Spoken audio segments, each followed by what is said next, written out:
Vì thương yên yên của ta nhưng ta có thành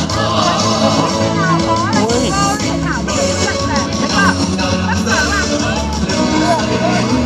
nước ta về nước đi đường kia chúng ta cùng đi đường kia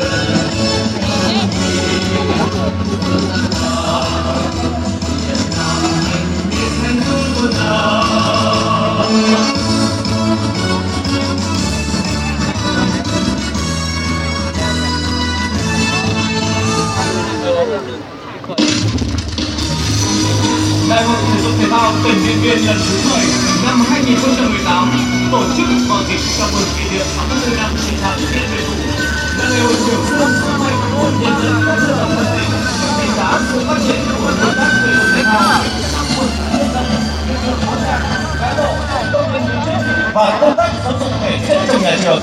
Đại hội thể dục thể thao thực sự là một lực thúc đẩy để thực hiện cuộc vận động toàn dân rèn luyện thân thể theo phương pháp Hồ Chí Minh, đưa phong trào lên một tầm cao mới, giữ gìn và phát triển các môn thể thao dân tộc, khơi dậy truyền thống quê hương, đất nước nhằm quảng bá giới thiệu về lịch sử mảnh đất con người Điện Biên.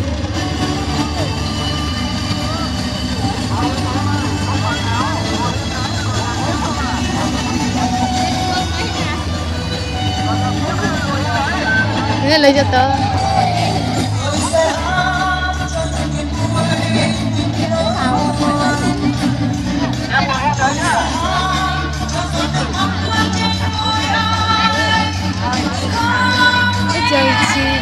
Cái chờ chị ta tu đã nói bây giờ là kể.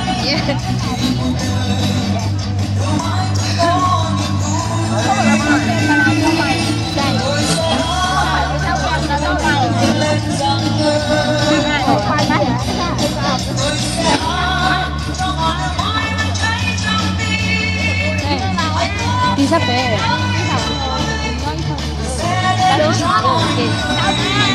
Bỏ à, trong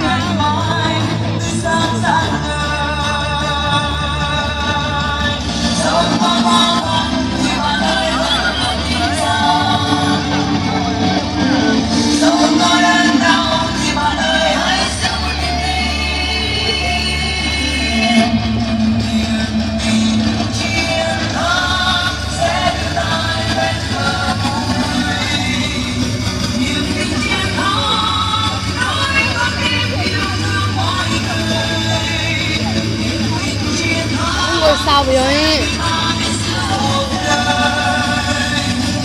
Nhớ cha lúc ngồi sau với nhìn cha. Ôi ơi.